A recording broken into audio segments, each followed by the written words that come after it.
Hello दोस्तों, सभी को नमस्कार। मैं हर्षानंद Sure60 ऑनलाइन प्लेटफॉर्म पे सभी का स्वागत करता हूं बच्चे। तो आज फिर एक बार क्यूआईपी का डिस्कशन स्टार्ट करते हैं। 2 दिन के छुट्टी के बाद सैटरडे और संडे, जैसा कि आप जानते हैं कि डिस्कशन वीक में 5 डेज ही रहता है। तो शुरू करें।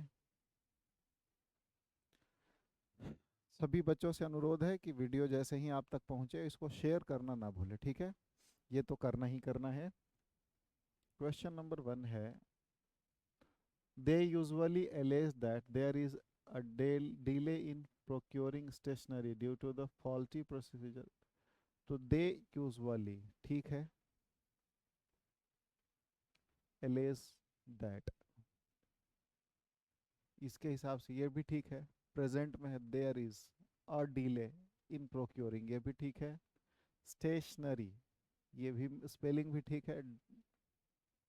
प्रोक्योरिंग ड्यू टू, ये भी ठीक है। द फॉल्टी प्रेस, तो इसमें आप एरर अगर लगाएंगे तो समझिएगा कि एक होता है नियम कि noun plus l y is equal to adjective होता है।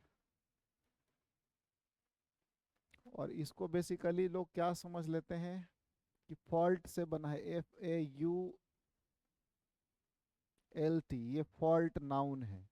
और इस नाउन में एल वाई लगा देने से बन गया फॉल्टी। फॉल्टी जो कि क्या है, एडजेक्टिव है ना? तो इसी कंफ्यूजन में लोग रहते हैं कि आखिरी में अगर एल वाई लगा हुआ है तो वो क्या है, एडवर्ब है। और परचेज ऑर्डर्स क्या है, ये नाउन है। और नाउन के पहले हमने पता है कि यहाँ पर एडजेक्टिव होना चाहिए, ठीक है ना? तो ये बिल्कुल जी एडजेक्टिव है।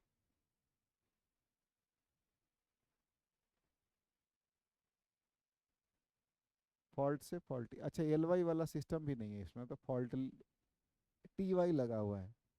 एबल से जैसे एबिलिटी बन जाता, सॉरी नाउन के रूप में है। एबल है, फॉल्ट है, तो फॉल्ट से फॉल्टी बनाया है। और ये फॉल्टी क्या है, एडजेक्टिव के रूप में। परचेज और फॉल्टी दोनों आर्टिकल। होता क्या है कि आर्टिकल के बीच में, आर्टिकल और नाउन के बीच में जो वर्ड इस्तेमाल होते हैं वो एडजेक्टिव के रूप में काम कर रहे हो तो और गलत नहीं होते हैं, ठीक है? जैसे अ 10 रुपी नोट, 10 रुपी नोट, तो इसमें नोट नाउन है, ये आर्टिकल है। इन दोनों के बीच में जो 10 और रुपी है, दोनों एडजेक्टिव के रूप में काम कर रहा है, तो इसमें इसको रुपीस भी नहीं कन्वर्ट करते हैं, आपको पता ही है। तो बिल्कुल वो ठीक है, इसलिए नो एरर है। फॉल्टी प्रोसीजर, ठीक है। Purchase orders. अगला है,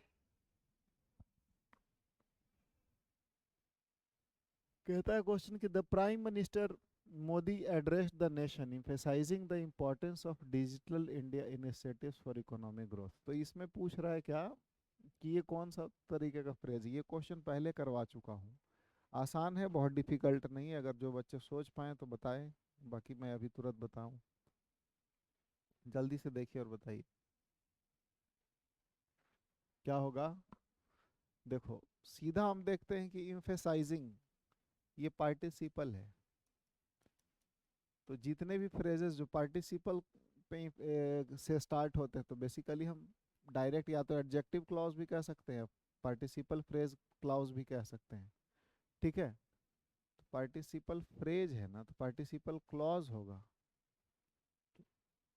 पार्टिसिपल क्लॉज, तो पार्टिसिपल एडजेक्टिव का काम कर रहे, तो पार्टिसिपल यहाँ पर क्लॉज कर दीजिए ना, तब आंसर सी होगा। और चूंकि अगर ना होगा तो फिर एडजेक्टिव क्लॉज कहना पड़ेगा आपको, देख लीजिए उस हिसाब से। समझ में आया? क्लियर है? बहुत बढ़िया। अगला क्वेश्चन है, my friend said, comma inverted comma, पूछना। व्हाट का व्हाट ही रह जाएगा, तो माई फ्रेंड सेड बदल जाएगा, इंट्रोगेटिव है तो आस्क्ड में। My friend asked what I was doing that. अब इतना को आंसर मिला दीजिए तो आंसर हो गया। आस्क्ड मी, अपने मर्जी से ऑब्जेक्ट लगा दिया। I was doing that Saturday, बिल्कुल ठीक है। Ask me what I am, गलत है। I was doing that Saturday. Ask me that, और दैट एक्स्ट्रा लगा दिया तो इसलिए ये गलत है।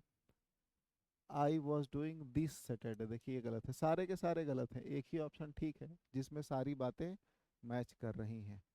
तो एक एक पॉइंट को आपको चेक करना पड़ेगा, नहीं चेक करेंगे तो क्या होगा कि कंफ्यूजन हो जाता हालांकि जहाँ आंसर मिला तो टिक लगा के आगे बढ़ भी सकते हैं। फिर से बताऊं, एक्टिव पैसिव के हिसाब हमने कई एक बार समझाए, हर वीडियो में समझाए हैं। थोड़ा सा अगर कोई स्टूडेंट इस पे एफर्ट लगाए, जैसे क्या समझाया है कि सपोज करिए कोई वर्ब है, इसको पैसिव वॉइस में बदलना है, तो इसको दो भाग में ब्रेक करेंगे। कैसे ब्रेक करेंगे कि इधर मेन वर्ब का हमेशा थर्ड फॉर्म लेना है, और इधर बी का मेन वर्ब वाला फॉर्म, इसका जो फॉर्म रहेगा। तो सपोज करिए वॉशेज है, तो वॉशेज क्या है, V5 है, तो दो भाग में टूटेगा। इधर तो वॉश्ड हो जाएगा, और इधर बी का फिफ्थ फॉर्म तो इज एम आर होता है, ठीक है ना। तो इज वॉश्ड, चाहे सब्जेक्ट के हिसाब से आर वॉश्ड भी कह सकते हैं, जिसमें रहेगा वो आंसर हो जाएगा। वॉज वॉश्ड गलत है, इज वॉश्ड। अब प्रिया वॉशेज हर क्लोथेज, तो हर क्लोथेज सब्जेक्ट है, चाहे द क्लोथेज, तो क्या क्लोथेज के हिसाब से इज तो लगेगा नहीं, इसलिए ये गलत है। आर वॉश्ड ये ठीक है, वर वॉश्ड होगा नहीं, तो सी इज योर करेक्ट आंसर। बात समझ में आ गया। अगले क्वेश्चन की तरफ चलो। क्वेश्चन नंबर नेक्स्ट कहता है सेंटेंस अरेंज करके दिखाना है। तो थर्डली ये तो होगा नहीं, फर्स्टली हो सकता है, सेकेंडली ये भी नहीं होगा। Three recent developments have brightened the outlook for capital expenditure by state expenditures.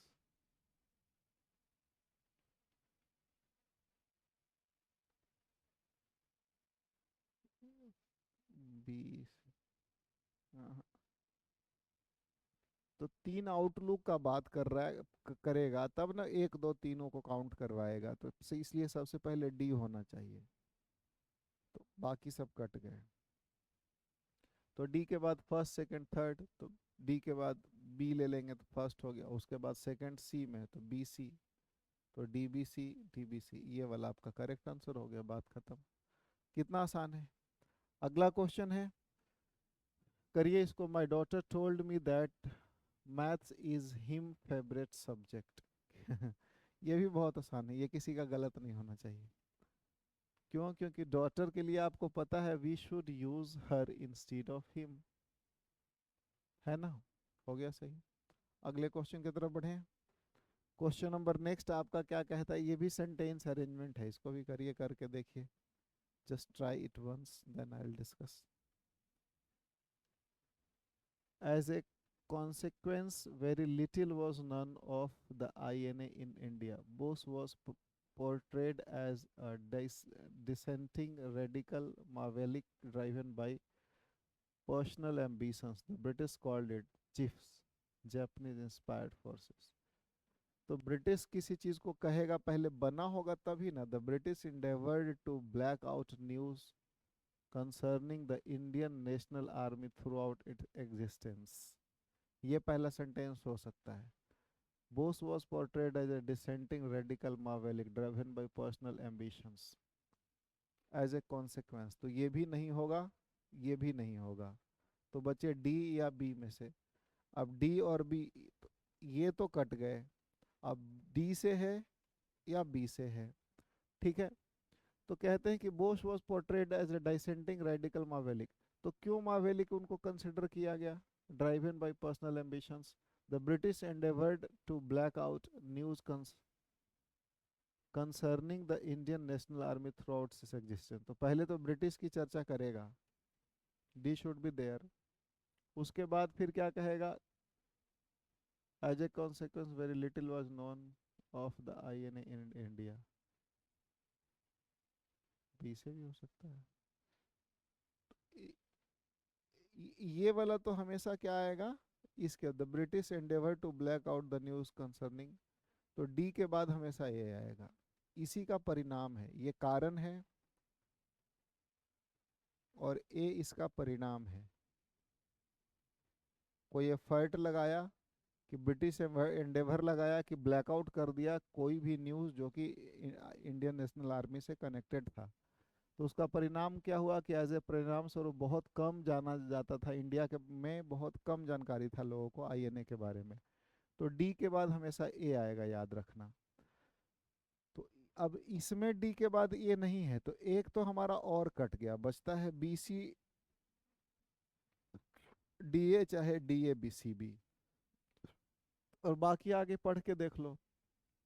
अगर इसको लोगे तो सी पढ़ के देखो, the British called it JIFs, Japanese inspired forces.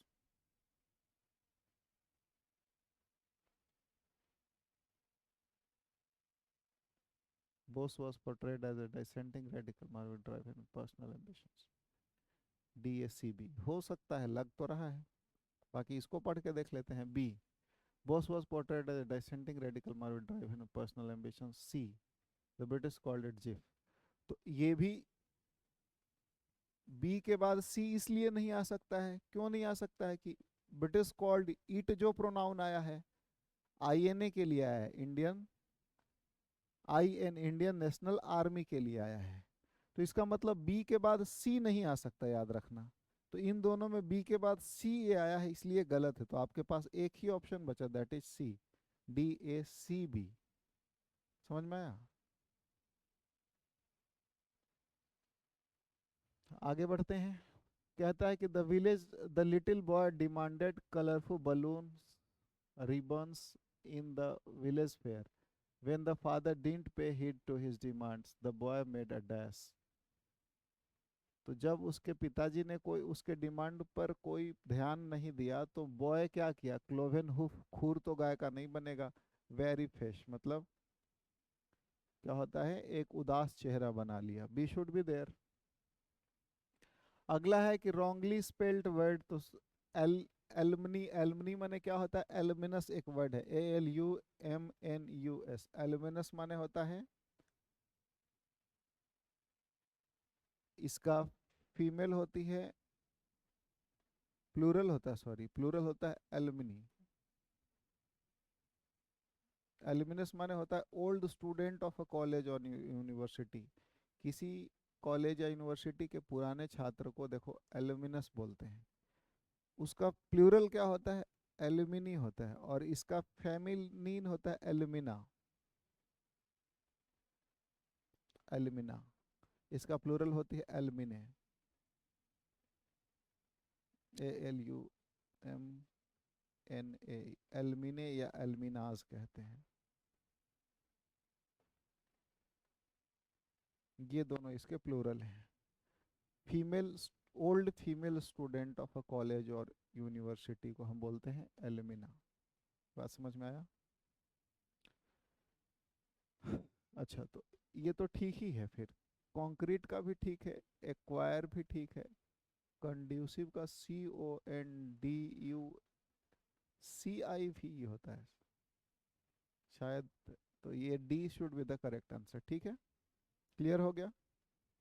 अगला क्वेश्चन है वॉचिंग विथ हैंगर। मुझे लगा था इसमें ना कि यही वाला गलत है, इसलिए मैं उसको बता करके निपटा रहा था कि चलो आगे बढ़ जाते हैं, लेकिन वो ठीक है, ये वाला गलत है, CIV होता है।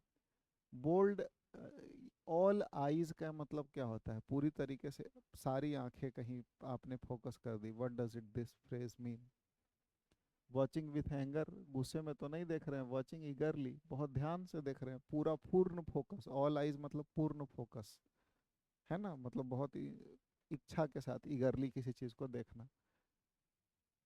Giving worrying, bad going happen. One word substitution बताना है, giving the worrying impressions that something bad is going to happen.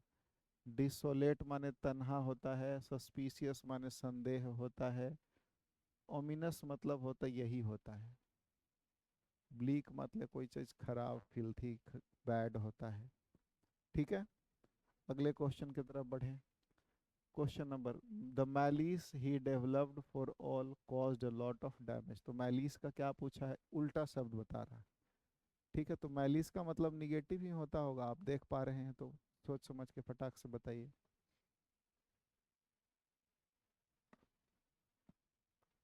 Avarice माने क्या होता है, ग्रीडी, लालची। ग्रेस माने क्या होता है, योर ग्रेस माने आशीर्वाद बोलते हैं, your Highness, your grace. Sympathy. तो माइलिस माने क्या होता है कि ही डेवलप्ड फॉर ऑल, मतलब शत्रुता या फिर कुछ निगेटिव वर्ड है तो सिंपैथी इसका होना चाहिए। हर किसी के लिए उसके मन में दुर्भावना, तो हर किसी के लिए किसी के मन में सिंपैथी आ जाए तो उसका उल्टा शब्द हो गया। अगला है I dash out of the bed when I heard a noise in the room. जैसे मैं कमरे में कोई नॉइज सुना तो आई डैश बेड से छलांग लगा दिया। तो छलांग लगाना का क्या होता है, स्प्रैंग होता है। ठीक है, आप पॉज करके जिसको आंसर करना हो कर लेना। अगला active passive, has the villa been occupied by them, करवा रखा है, करिए इसको, सोचिए।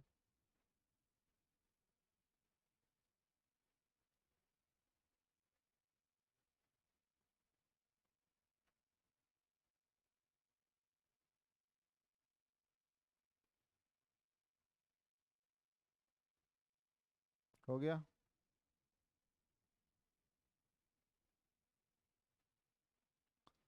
देखो, हैज तो रहेगा ही। अगर बीन प्लस वी थ्री है तो एक्टिव में जाते समय केवल वी थ्री में बदल जाता है, जिसमें हैज प्लस वी थ्री होगा वही आंसर। ये गलत, ये गलत, ये गलत। Have they occupied the villa, has है प्लस वी थ्री होना चाहिए। क्लियर हो गया। हेल्पिंग वर्ब सब्जेक्ट के हिसाब से बदल जाता है। अगला है one who meditates mediates in a deal और कॉम्प्लेक्स सिचुएशन। जो व्यक्ति किसी कॉम्प्लेक्स सिचुएशन को आसान करता है, मेडिएट सुलझाता है, उस व्यक्ति को क्या बोलते हैं। इक्वलाइजर तो बोलेंगे नहीं, माने बराबर करने वाला। सॉलिसिटर भी नहीं बोलेंगे। पैसिफायर, नेगोशिएट करता है तो नेगोशिएटर कह सकते हैं भले। अगला है the next move of the opponent was anticipated bye team. ये पढ़ के ही पता चल रहा है कि अगला मूव जो है अपोनेंट का था वाज एंटिसिपेटेड। टीम ने उसको एंटिसिपेट कर लिया, इसका मतलब समझ लिया कि अगला चाल क्या चलने वाला है। तो फॉरगेट तो होगा नहीं, प्रेडिक्ट, प्रेडिक्ट ही होगा, सस्पेक्ट तो होगा नहीं, है ना। बात खत्म हो गई। क्लियर है। जैसे सेंटेंस में मीनिंग देता है तो निकाल लेना ज़्यादा आसान है। अगला है हैव एयर पोल्यूशन के साथ हैव तो लगेगा नहीं मेरे भाई, हैज़ लगेगा। तो हैज़ वाला एक ही आंसर है, बात खत्म हो गया। ये भी आसान है, बहुत आसान है आज का क्वेश्चन तो। अगला है the way Sheetal imparts knowledge. Imparts का सिनोनिम बताना है। इम्पार्ट माने किसी को प्रदान करना, किसी में डालना, है ना। तो डिस्क्लोज नॉलेज, ट्रांसमिट, ट्रांसमिट कह सकते हैं, एक्सपोज और एडमिट कहेंगे नहीं। एक्सपोज माने पर्दाफाश कर देना होता है, एडमिट माने किस कहीं दाखिला देना, चाहे मान लेना। जैसे I admit that I have made a mistake, मैंने स्वीकार किया। कहीं एडमिट करवाया, हॉस्पिटल में किसी को एडमिट करवाया, वहाँ दाखिला करवाया, स्वीकार करवाया, तो उस सेंस में इस्तेमाल होगा। तो ये भी नहीं होगा। ट्रांसमिट माने किसी के इम्पार्ट करना, प्रदान करना। He was effusive in his praise. Effusive मतलब होता है थोड़ा, मतलब एक्साइटेड वे में किसी चीज़ को कहना, बड़ा आशीर्वाद देने में, बड़ा एकदम संलग्न से हैप्पीली किसी को कुछ कन्वे करना। तो ये पॉजिटिव मीनिंग दे रहा है। एंटोनिम बताना है तो ये भी पॉजिटिव है, ये भी पॉजिटिव है। वॉल्यूबल माने भी बढ़ा चढ़ा के बोलना, तो रेटिसेंट माने कम बोलना, तो ये वाला आंसर होना चाहिए, उल्टा शब्द।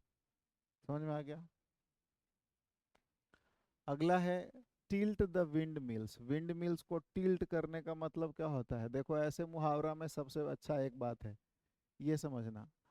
ये छोटा सेंटेंस है, ये भी छोटा सेंटेंस है, ये भी छोटा सेंटेंस है। तो इसको, ये साले बड़ा इसीलिए दिए हैं। अगर इनको इन्हीं में से कोई आंसर लेना होता ना तो ये भी यहाँ पर छोटा सेंटेंस लिख देते, इतना लंबा चौड़ा टाइप करने का जुगाड़ नहीं लगाते। तो जनरली ऐसे ऐसे का आंसर यही होता है। और विल्ड मीन टिल्ट करने का मतलब ही क्या होता है, तो waste time dealing with enemies and problems. बेकार में विंड मिल को टिल्ट करने का फायदा क्या है मेरे भाई। एक नया समस्या खड़ा करके अपना समय वेस्ट कर रहे हो, जो है ही नहीं, पहले से खड़ा है तो उसको क्यों परेशान करना।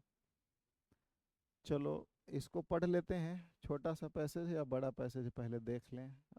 बहुत बड़ा तो नहीं है। The purpose of the stranger visit is, Holmes से I observe from your, match करना मीनिंग बेस्ड है। बिना पढ़े देखो एक तो बन जाएगा। अजाइल का मतलब मान लो किसी को नहीं पता, प्रेज्यूम का मतलब तो समझ में आता ही है, किसी चीज को पहले ही समझ जाना, भाप लेना, विश्वास कर लेना। तो इसी का मीनिंग देख लो, विथ कंप्लीट एक्यूरेसी। हालांकि इसका होता है प्रेज्यूम माने बिलीव, तो दूसरा का बी किस में है, दूसरा का ये गलत है, ये भी ये गलत है, ये भी है। तो देखो बिना पढ़े एक मीनिंग बन गया क्वेश्चन क्लियरली, एक का मीनिंग आता है, मैं आंसर कर दिया। समझ में आया? तो ऐसे पैसेजेस में कभी कभी क्या होता है, आप लोग पढ़ने लग जाते हैं पैसेज, उसके चक्कर में गड़बड़ भी हो जाता है, समय भी चला जाता है। तो पैसेज पढ़ना नहीं है मेरे भाई, पहले क्वेश्चन देखना है। बिना पढ़े कई एक बार दो तीन आंसर्स निकल जाते हैं। हमने हर चीज का तरीका बता रखा है। चलिए क्वेश्चन पढ़ने के बाद एक बार पैसेज पढ़ेंगे तो ज़्यादा समझ में आता है। कहता है कि you interest me very much. कोई व्यक्ति है जो कहता है you interest me very much, तुम्हें मेरा बड़ा ज़्यादा रुचि है, मिस्टर होम्स। कोई व्यक्ति है जो मिस्टर होम्स को कह रहा है, I had hardly expected so long skull और such well marked frontal head.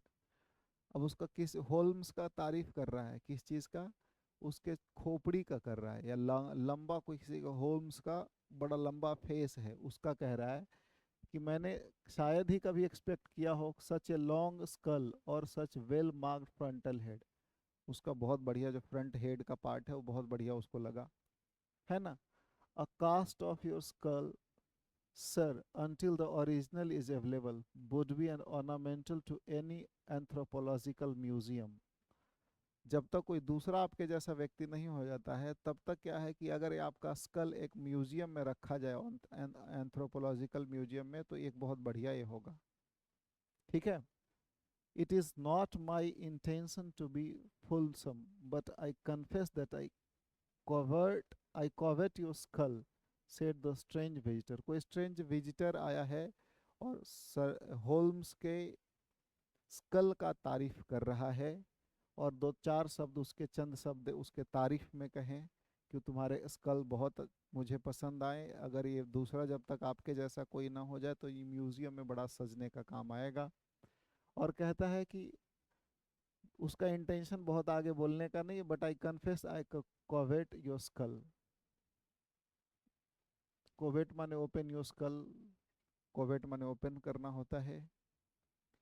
Said the strange visitor, उसके तारीफ में कुछ शब्द कहे हैं। अच्छा, शर्लॉक होल्म्स की बात कर रहा है। Sherlock Holmes wave the visitor into a chair, उसको एक कुर्सी पे बिठाया। You are an enthusiast in your line of thought. और ये कहता है कि तुम बड़े इंथुजियास्ट हो बोलने में, सोचने में। आई परसीव, मुझे ऐसा अंदाज है। Sir I am in mine, और मैं भी अपने तरीके से, मैं भी एक इंथुजियास्ट हूँ बोलने में, सोचने में। Said he, I observe from your front forefinger that you make your own cigarettes। कहता है कि तुम्हारी उंगलियों देख करके मैं ऑब्जर्व कर सकता हूँ तुम खुद का सिगरेट बनाते हो। Have no hesitation in lightning one. और कहता है कि हेजिटेशन मत करो, एक जलाओ और पियो, सुट्टा फूको। The man drew out paper and tobacco and twirled the one up in the other with surprising dexterity. और जो व्यक्ति था बड़ी कुशलता से क्या किया, एक पेपर और टोबैको निकाला और उसको मोड़ करके एक सिगरेट बना दिया।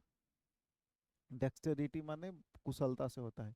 ही had long quivering fingers as agile and restless as the antenna of an insect. उसका बड़े लंबे उंगली थे, ठीक है, मुड़े हुए, उसी ठीक उसी प्रकार से जैसे इंसेक्ट्स का एंटीना होता है, चींटियों के ऊपर जो होते हैं, है ना। होम्स वॉज साइलेंट, होम्स क्या था, साइलेंट था, but he his little darting glances showed me the interest which he took in our curious companion।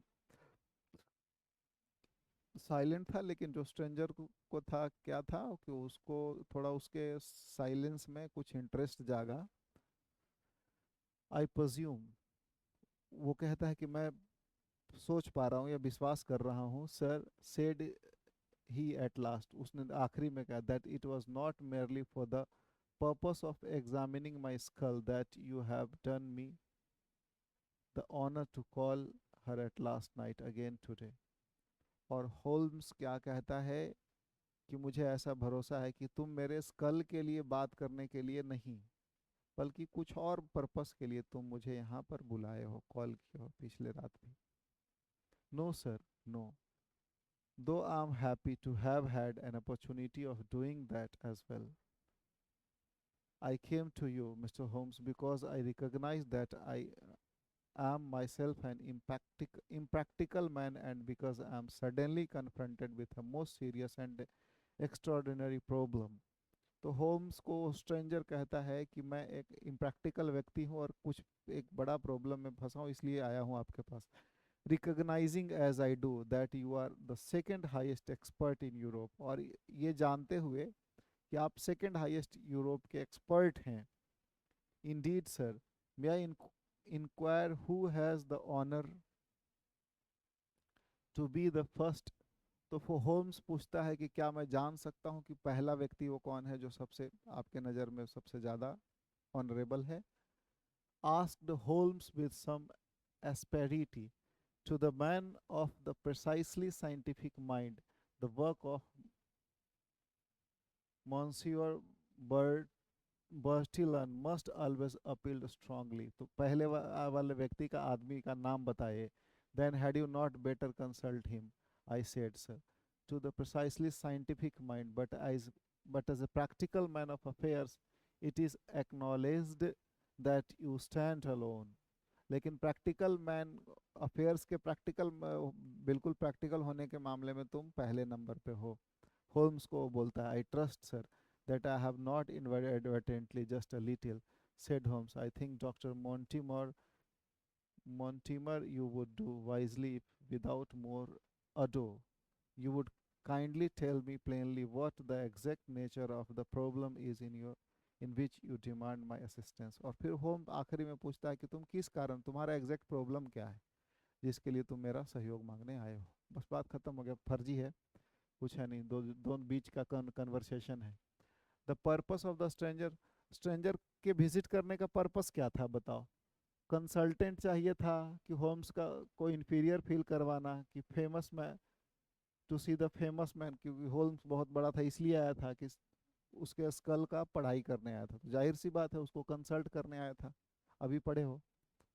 अगला कहता है कि होम्स से, I observe from your four finger that you make your own cigarette, have no hesitation in lightning one. This remark shows that Holmes, इस ये remark क्या दर्शाता है कि Holmes is a keen observer, hesitant to talk, likes the visitor, is a funny person.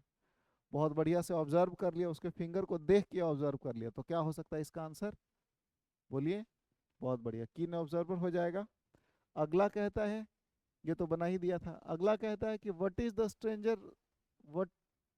The strange visitor most interested in according to Sherlock Holmes. Sherlock Holmes के नज़रिए से strange visitor जो था सबसे ज़्यादा किस चीज़ में इंटरेस्टेड था, इंसेक्ट में कि मेकिंग सिगरेट की। शर्लॉक होम्स स्कल्स की म्यूजियम, तो जाहिर सी बात है आपने सुना पढ़ा अभी कि शर्लॉक होम्स के स्कल में वो उसको ज़्यादा इंटरेस्ट देख करके आया।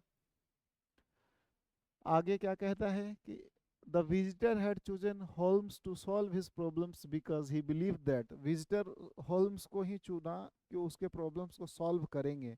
क्यों, उनको ऐसा क्यों लगा उस विजिटर को। होल्म्स इज इन्फीरियर, बिल्कुल नहीं। A study of his skull would be of great value to, बिल्कुल नहीं। Holmes is an impractical man, more interested in people's habit. Holmes is the most suited in helping solve an extraordinary practical matter. तो यही बात आखिरी में कही गई है ना। इम्प्रैक्टिकल तो अपने आप को बोला था बेचारा जो स्ट्रेंजर था, तो D should be the correct answer. समझ में आया।